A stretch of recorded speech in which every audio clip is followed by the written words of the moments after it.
Domitis, numéro 1 des résidences services seniors, des appartements et des services pour vivre l'esprit libre dans plus de 150 villes en France, présente Sud Radio, y a pas d'âge. Midi 30, Catherine Bully, David Arthur. Bonjour à tous, bienvenue dans Y a pas d'âge, votre rendez-vous tous les dimanches jusqu'à 12h30 avec comme chaque semaine des sujets qui vous concernent, des conseils, des astuces pour vous faciliter la vie.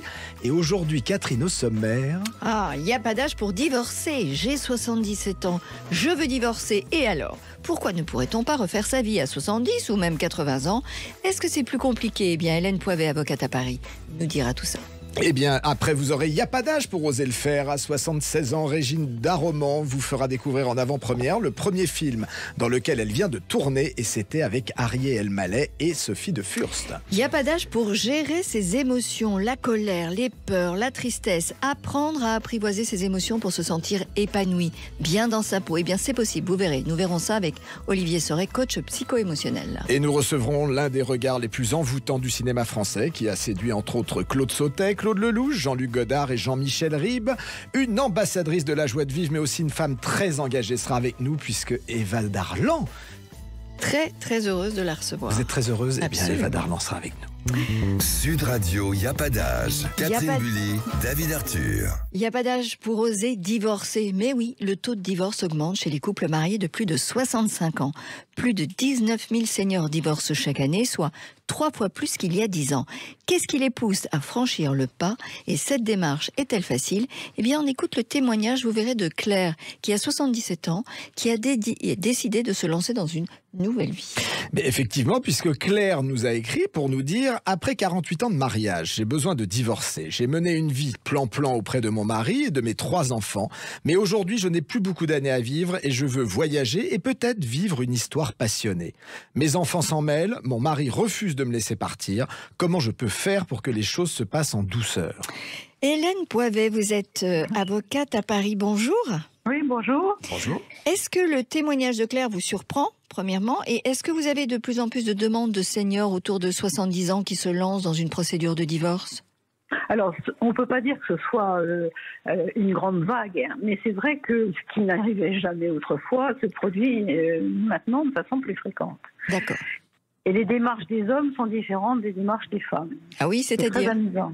Alors, c'est-à-dire que les femmes, parfois, c'est effectivement par, comme cette auditrice, envie de vivre une vie différente de celle qu'elle a vécue antérieurement, parce qu'elle n'en peut plus des enfants, des petits-enfants, de la cuisine et des charges ménagères. Et c'est vrai aussi que cette démarche est plus fréquente chez les hommes que chez les femmes. Les femmes, quand elles divorcent à cet âge-là, j'oublie l'exception d'un prince charmant qui croise sa route, Oui.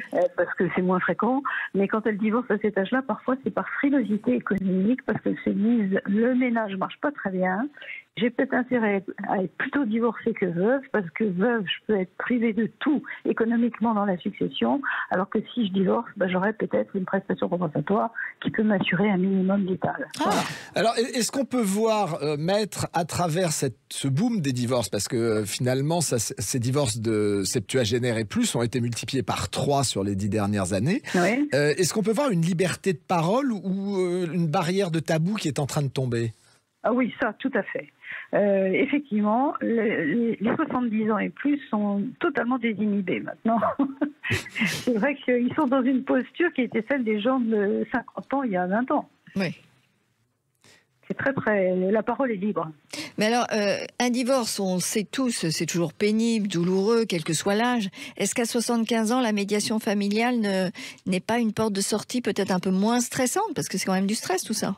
Alors, les modes amiables de règlement des différends sont toujours une aide. La médiation en est un, mais tout le monde n'a pas envie d'aller en médiation parce que dans ces périodes d'âge de 70 ans, 75 ans, il y en a toujours un qui est plus divorçant que l'autre. Hein. Oui. Et celui qui subit, il n'a pas du tout envie d'aller... Enfin, il a peut-être envie d'aller en médiation. L'autre, il va aller en médiation par calcul en se disant peut-être que le médiateur ou la médiatrice va faire passer l'information. Mais... la médiation, c'est un très très bon moyen d'apaiser les relations, mais ça ne marche pas à tous les coups, quoi. Oui, c'est-à-dire que par exemple dans le cas de Claire, où le mari refuse finalement de la laisser partir, qu'est-ce que vous pourriez lui conseiller ?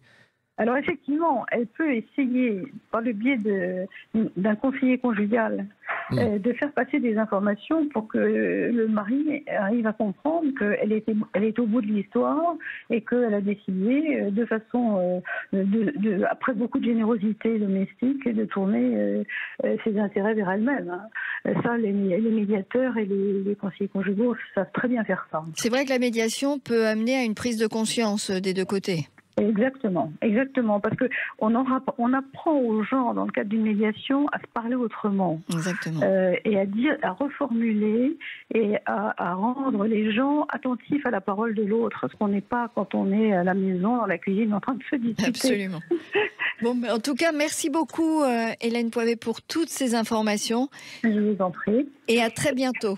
À bientôt. À bientôt. Au revoir. Alors, David, où nous emmenez-vous aujourd'hui ? Mais écoutez, je vous emmène pour Il n'y a pas d'âge pour le faire. Je vous emmène dans le coin de Hasbrouck, dans les Flandres françaises. Et qui va-t-on rencontrer ? Eh bien, nous allons rencontrer une charmante jeune femme qui s'appelle Régine Darroman et qui, à 76 ans, vient de tourner dans son premier film. Bonjour Régine. Bonjour. Bonjour Régine. Alors Régine, vous venez de participer en tant que figurante au prochain téléfilm policier Rendez-vous avec le crime. L'épisode s'appellera Le Mouton Noir, dans lequel jouent Ariel Mallet et Sophie de Furst. Comment s'est passé le casting ? On vous a demandé de faire quoi, Régine, pour savoir si vous étiez le bon personnage qu'on cherchait ? Bien. J'ai rempli un questionnaire sur mon âge, ma taille, la couleur des yeux. On m'a demandé si j'avais déjà une expérience en figuration. Ensuite, j'ai été prise en photo. Puis je suis allée voir le responsable de casting, qui m'a demandé si j'étais disponible pour les dates de tournage. D'accord. Et vous avez tourné pendant 4 jours, je crois, c'est ça ? C'est ça, oui. Et quelles sont les 2 scènes auxquelles vous avez participé ? Alors, j'ai participé à un retour d'enterrement. Oui. J'ai signé le livre des condoléances, plusieurs fois d'ailleurs. Nous avons approché les acteurs qui nous disaient leur douleur. D'accord. Moi, je prenais donc la tête de circonstance. J'ai écouté Ariel Mallet, il est sympa. Ah. Ils ont été gentils avec vous ? Oui, tous d'ailleurs. Et il m'a appelé par mon prénom, qui est aussi celui de sa maman. Ah, bah c'est drôle ça. C'est mignon. Je vous apprends quelque chose. Bah, vous nous apprenez quelque Absolument. chose. Bon, bah écoutez, Voilà. ça c'est très sympathique. Et les 2 autres jours de tournage ?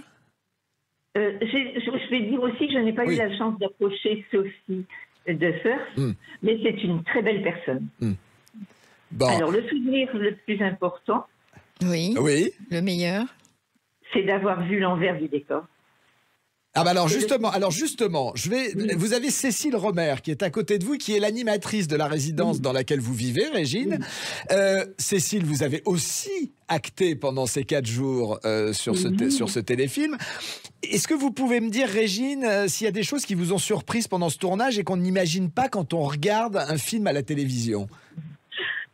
C'est moi qui parle là. Oui, c'est vous. Alors, oui, vous aussi. Alors, en fait, il faut faire beaucoup de prises pour réussir à faire la bonne, voilà, la correcte. Et il y a beaucoup de répétitions. Donc, il faut être patient, en fait. Faut être patient, il faut être silencieux. Et c'est vrai que c'est pas difficile, en fait, parce qu'on regarde les acteurs tourner et on a le retour caméra. Et franchement, c'est... comme ils sont accessibles, voilà, ils nous laissent rester parmi eux. Après, il faut se faire discret, bien sûr. Hein. Mais voilà, ce que j'ai retenu, c'est... voilà, il faut être vraiment patient. Ouais, faut être patient, faut bien écouter, faut faire le silence. Et puis, mais en fait, ce sont des conditions de tournage pour tout le monde. Hein. Oui, et puis il y a beaucoup de monde, il y a une grosse équipe technique. Oui. Tout à fait, ouais, c'est ça. Donc, il faut vraiment se faire petit. Hein, voilà, il faut attendre qu'on nous appelle pour dire, ben voilà, vous allez vous placer là, vous allez faire le poisson, c'est-à-dire faire du playback, et puis avoir la chance. Pour moi, c'est une chance d'avoir tourné avec des acteurs, en fait. Voilà. Et Régine, qu'est-ce qu'elle faisait, Régine, entre les scènes? Qu'est-ce que vous faisiez? Buvait un petit café, mangeait des petits gâteaux? Et ben voilà, c'est ça. Voilà, on avait pris des fils pour faire des bracelets, on a joué aux petits chevaux, enfin on jouait, voilà. Bon, très bien. J'aime beaucoup l'expression acteur poisson. Oui. Voilà, acteur non sonore que vous venez de nous apprendre. Voilà, c'est ça. Faut faire le poisson, c'est le payback. Bon.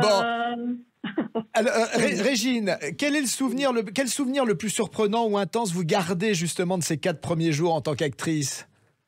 Alors, c'est d'avoir vu l'envers du décor et le travail immense effectué par une équipe très pointilleuse. Et je suis aujourd'hui pour la résidence, la résidence des seniors, une actrice. Et ben voilà. Voilà. Et ben écoutez, on est ravis pour vous, en tout cas. Voilà, on est ravis pour vous. On attend avec impatience la diffusion du téléfilm, donc Rendez-vous avec le crime sur France 3. Et puis on va revenir vous voir parce que je sais que vous allez jouer dans d'autres films maintenant. Vous avez pris goût à la chose toutes les deux. On va passer des castings toutes les semaines. Merci beaucoup Régine, merci Cécile, à très vite. À très vite. Au revoir à toutes les deux. Au revoir, au revoir. Et nous sommes ensemble jusqu'à 12h30 et dans un instant, colère, peur, tristesse, il n'y a pas d'âge pour apprendre à gérer ses émotions. Eva Darlan, une actrice rare et envoûtante qui n'a jamais oublié d'être une femme d'engagement, sera avec nous, Catherine. À tout à l'heure. À tout à l'heure. Domitis, numéro 1 des résidences services seniors. Des appartements et des services pour vivre l'esprit libre dans plus de 150 villes en France présente. Sud Radio, y a pas d'âge. Catherine Bully, David Arthur. Bienvenue si vous venez de nous rejoindre et merci d'être avec nous dans Y a pas d'âge, comme chaque dimanche entre midi et midi et demi sur Sud Radio. Tout de suite, nous allons vous parler de vos émotions. La colère, les peurs, la tristesse sont des sources de mal-être qu'il est important d'apprivoiser. Et nous aurons l'immense plaisir d'accueillir une actrice rare et envoûtante qui n'a jamais oublié d'être une femme d'engagement. Eva Darlan sera avec nous. Chouette. Sud Radio, y a pas d'âge. Il n'y a pas d'âge pour apprendre à gérer ses émotions. Nous sommes avec Olivier Sauret. Bonjour Olivier. Bonjour Catherine, bonjour David. Bonjour. Olivier, vous êtes coach psycho-émotionnel. Alors Olivier, on est d'accord avec un capital émotionnel. Ces émotions vont s'intensifier avec les années. Pourquoi, expliquez-nous, est-il si important d'apprendre à apprivoiser ces émotions ? Alors, d'abord, la bonne nouvelle, c'est que nos émotions, finalement, sont toujours là avec l'âge. À 60 ans, 65 ans ou plus, nos émotions changent parce que notre vie a changé aussi. Nos habitudes, nos besoins, nos enfants, nos amis, la relation avec notre couple aussi. Nos émotions, finalement, ressemblent à notre vie avec des hauts et des bas. Et surtout, nos émotions influencent à la fois notre état d'esprit, mais aussi notre corps. Et lui, par exemple, notre corps ne ment pas. Il nous envoie des messages, il nous envoie des signaux qu'il est important d'écouter. Qu'est-ce qui se passe si nous ne comprenons pas ces messages ou si nous ne comprenons pas nos émotions? Eh bien, on se charge, on subit, on est un petit peu spectateur de sa vie. Et finalement, on se sent parfois même victime, on dépend de nos émotions. Et qu'est-ce qui se passe? On explose ou alors on intériorise. Et donc, il y a des effets néfastes ou un petit peu pervers. Il peut y avoir aussi des épisodes dépressifs, de la dépendance, un sentiment de solitude, une perte de repères, des blocages émotionnels aussi. Et Vous avez du coup, ça a une répercussion. Vous avez un exemple à donner pour imaginer un peu? Disons que par exemple, si alors je vais en parler tout à l'heure, quand justement on a quelque chose de négatif, quand on émet une critique par rapport à soi, du coup on a notre corps qui réagit physiquement, c'est-à-dire qu'il y a une manifestation physique, et du coup si on les étouffe, ces émotions-là, ces réactions-là, il y a de fortes chances que dans les heures, dans les jours qui suivent, justement, il y ait une répercussion indirecte de ça. C'est-à-dire, par exemple, une irritabilité, une mauvaise communication, des conflits. Et donc, c'est une répercussion sur soi et sur son entourage aussi, sur notre entourage. Alors, Olivier, on parle d'émotions. Je vous coupe 2 secondes, Olivier. On parle d'émotions. Comment on fait pour les connaître? Comment on fait pour identifier ces émotions? Est-ce qu'il faut les lister, par exemple? Alors, vous pouvez les lister. Il y a même sur Internet, hein, c'est facile. Voilà, il y a une quarantaine, cinquantaine d'émotions qui existent entre 55 et 75 ans à peu près. Moi, j'ai analysé plus d'une cinquantaine, soixantaine d'émotions ou de sentiments qui durent et qui sont pas vécus la même manière d'une personne à une autre. Et je vais vous donner 2 astuces, justement. Vous parliez de lister ou de comprendre les émotions. Ce que vous pouvez faire, c'est que par exemple, c'est de vous lister les émotions dites positives, donc par exemple la joie, le courage, l'énergie, l'enthousiasme. Et finalement, vous dites, tiens, qu'est-ce qu'elles me permettent de faire, de dire ou de voir tous les jours? Et à l'inverse, vous listez par exemple les émotions ou les sentiments un peu plus négatifs. Et pareil, vous vous dites, tiens, qu'est-ce que ces sentiments ou ces émotions m'empêchent de faire, de dire ou de voir? Et vous verrez qu'elles ont une répercussion directe sur votre vie quotidienne. Et vous parliez de lister les émotions, on pourrait le faire de manière mécanique. Mais ce qui est important, c'est aussi de les croiser, par exemple, avec vos besoins. On n'en parle pas tout le temps, mais avec l'âge, prendre en compte ses besoins est essentiel pour être finalement aligné avec soi-même. Et vous pouvez aussi, comme exercice, vous dire, tiens, est-ce que mes besoins, donc c'est de vous lister 5-6 besoins qui sont vraiment importants pour vous et de vous dire, est-ce que ces besoins, finalement, correspondent à ma vie actuelle? C'est un travail qu'on peut faire soi-même. Alors, c'est un travail, oui, non. Pourquoi? Parce que oui, vous pouvez le faire soi-même. Vraiment, là, on doit vraiment très rapide, très, très, très vite. Alors, vous pouvez le faire vous-même. Ce que vous pouvez faire, même de manière ludique, c'est d'observer chez les autres, justement, comment vous marquez chez les autres qu'ils vivent ou qu'ils passent une émotion. Et inversement, demandez-leur comment eux interprètent vos émotions. Comment ils savent que vous êtes triste, que vous êtes en colère, que vous êtes joyeux. Ça va vous permettre de mieux comprendre vos émotions et aussi de mieux comprendre les émotions des autres. Eh ben, écoutez, merci beaucoup. Voilà, on se quitte sur ce mot, Olivier. Donc, si vous voulez avoir des conseils, Olivier Sauret est là pour vous. Il est coach psycho-émotionnel. Absolument. Vous tapez Olivier Sauret, S-A-U-R-E-T, sur Internet et vous aurez plein de réponses pour vos émotions.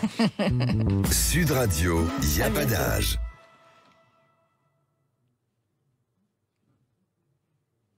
Et comme tous les dimanches sur Sud Radio, nous avons l'immense plaisir de recevoir notre invité. Aujourd'hui, il s'agit d'Eva Darlan.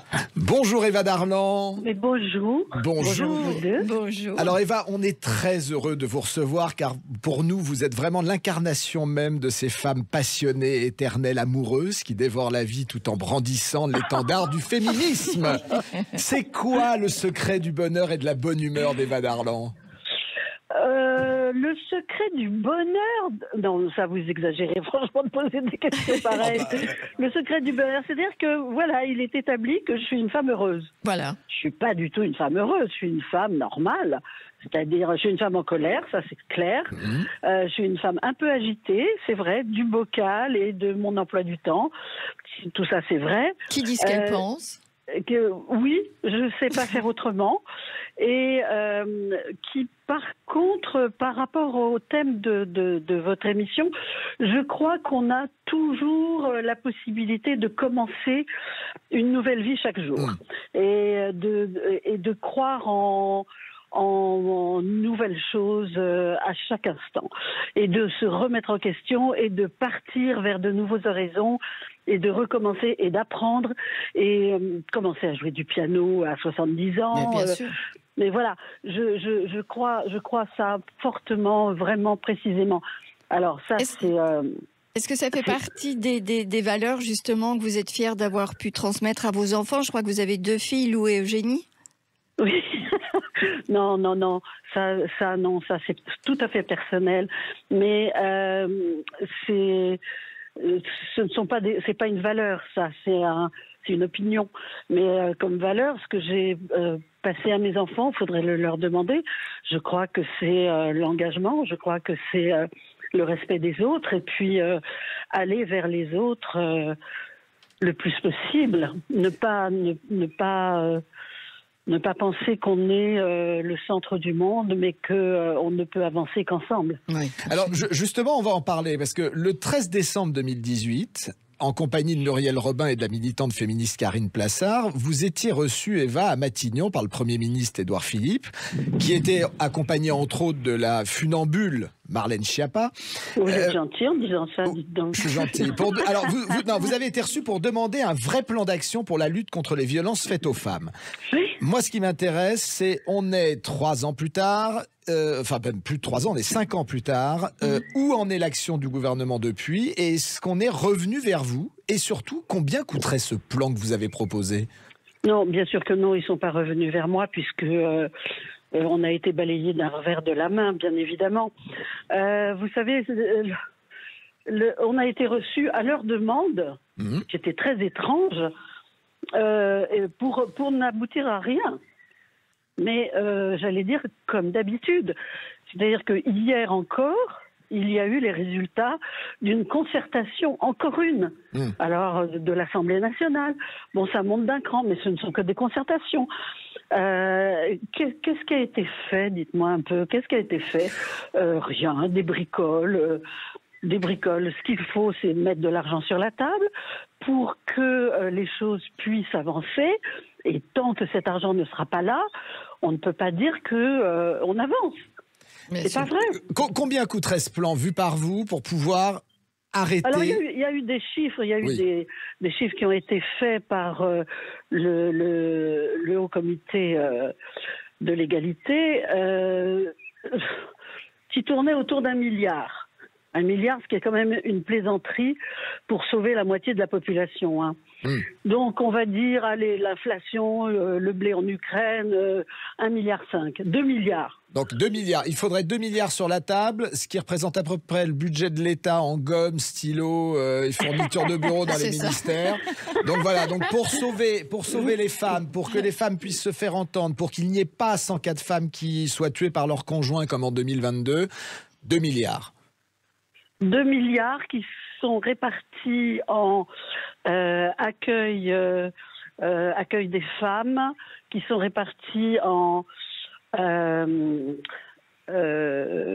comment dire, il faut absolument mettre au courant tous les métiers de loi, les former, faire des formations et pas 2 heures pour les étudiants en droit en fin de leurs études, faire des formations, savoir ce que c'est que l'emprise, savoir ce que c'est, comment on se débat dans une emprise économique, dans une emprise au travail. Il n'y a pas que les coups, il n'y a pas que les bleus qui se voient.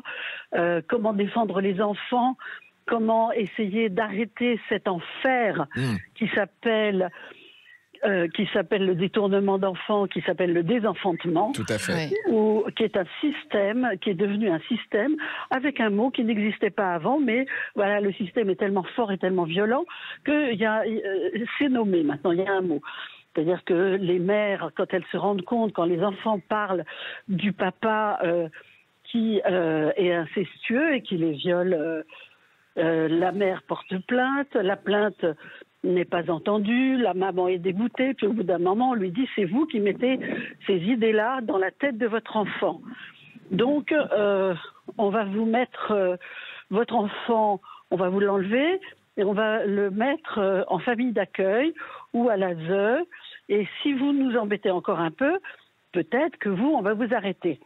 Et il y a beaucoup de femmes en prison dans ce cas de figure. Absolument. C'est absolument infernal, insupportable. La parole des enfants n'est pas entendue, n'est pas crue. La parole des femmes n'est pas entendue et n'est pas crue. Il y a un gros travail à faire. C'est énormissime. Mais tant qu'il n'y a pas la volonté du gouvernement, on n'y arrivera pas. Là, il y a une volonté de ne pas agir. Alors, bien sûr, de temps en temps, il y a des concertations, il y a des rencontres, on fait des rapports et tout ça. Mais quand même, c'est pas suffisant. Quand on voit, bien sûr que ça se passe en Suisse, que Tariq Ramadan est sorti lavé de son procès parce qu'on n'a pas cru cette femme, parce que il n'y a pas de preuves. Il y a un gros travail qui manque derrière quand même. Et ce travail-là, c'est de l'argent. Et si on n'a pas d'argent, on n'y arrivera pas. Et il faut aussi rééduquer les hommes violents. Et il faut protéger les enfants. Et il faut protéger les femmes. Enfin, Je pourrais vous en parler pendant Moi, des je heures. pense que Eva a sa place dans les vraies voix sur Sud Mais Radio. oui, Eva, vous avez Il faut votre qu'elle place prenne dans sa les vraies place. voix sur Sud Absolument. Radio. Alors écoutez, Eva, on va se quitter sur ce dernier mot. On va juste faire une chose. On va demander à Marlène Schiappa 2 milliards pour Noël comme De cadeau. rentrer chez elle. Voilà, et Chez elle. alors de rentrer chez elle, ce que disait Andrea Bescon il n'y a pas très longtemps sur France 5. Voilà, et Eva, on va se retrouver prochainement dans Il n'y a pas d'âge parce que nous avons encore plein d'autres choses à se Et dire. on a énormément de dire. questions à poser. Avec grand plaisir. Merci Eva, à Merci très à bientôt. vous. Merci Eva. Merci. Au revoir. Merci à vous tous de nous avoir suivis, David. Nous vous souhaitons de passer un bon dimanche, une bonne semaine à l'écoute de Sud Radio. Et on se retrouve dimanche prochain à midi. D'ici là, bon dimanche et bonne semaine. Sud Radio, y a pas d'âge. Catherine Bully, David Arthur. Avec Domitis, numéro 1 des résidences services seniors, des appartements et des services pour vivre l'esprit libre dans plus de 150 villes en France.